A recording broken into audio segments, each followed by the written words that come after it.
Hello friends, welcome to cooking with Chandu. ఈరోజు మన recipe గీ rice.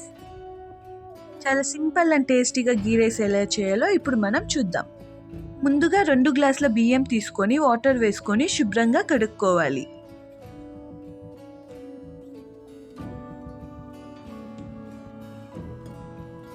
కడుక్కున్న తర్వాత వాటర్ వేసుకొని 10 నిమిషాల పాటు నానబెట్టుకోవాలి.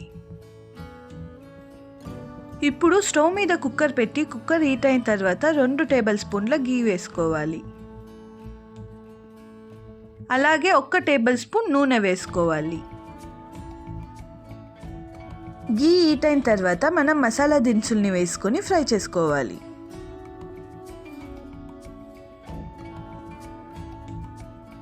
మసాలా దినుసుల్ని మొత్తం ఫ్రై చేసుకున్న తర్వాత మనం సన్నగా కట్ చేసి పెట్టుకున్న 1 ఆనియన్, 4 పచ్చిమిర్చి వేసుకొని ఫ్రై చేసుకోవాలి.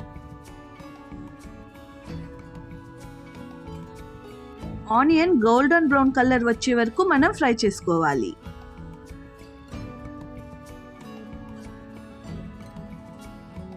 ఆనియన్ గోల్డెన్ బ్రౌన్ కలర్ వచ్చిన తర్వాత 1 tablespoon ginger garlic paste వేసుకొని పచ్చివాసన పోయేంత వరకు ఫ్రై చేసుకోవాలి.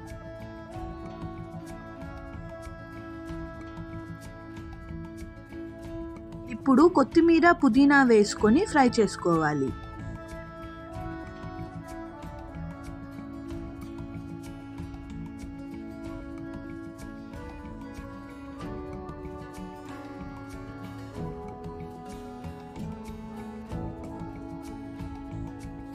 మొత్తం అంతా బాగా ఫ్రై అయిన తర్వాత 1 టమాటోని వేసుకొని ఫ్రై చేసుకోవాలి.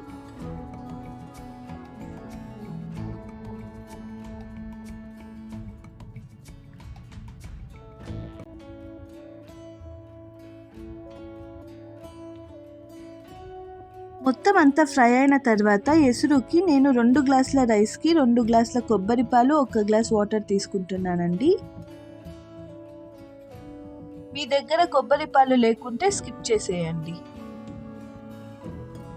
ఇప్పుడు సాల్ట్ వేసుకొని కలుపుకోవాలి. ముందుగా నానబెట్టుకున్న బియ్యం వేసి కలుపుకొని కుక్కర్ మూత పెట్టేసి 1 విజిల్ వేయనివ్వండి. 1 విజిల్ తర్వాత కుక్కర్ మూత ఓపెన్ చేసి చూస్తే ఎంతో టేస్టీగా ఉండే గీ రైస్ రెడీ. ఈ వీడియో మీకు నచ్చినట్టయితే లైక్ చేసి, షేర్ చేసి, సబ్స్క్రైబ్ చేయండి.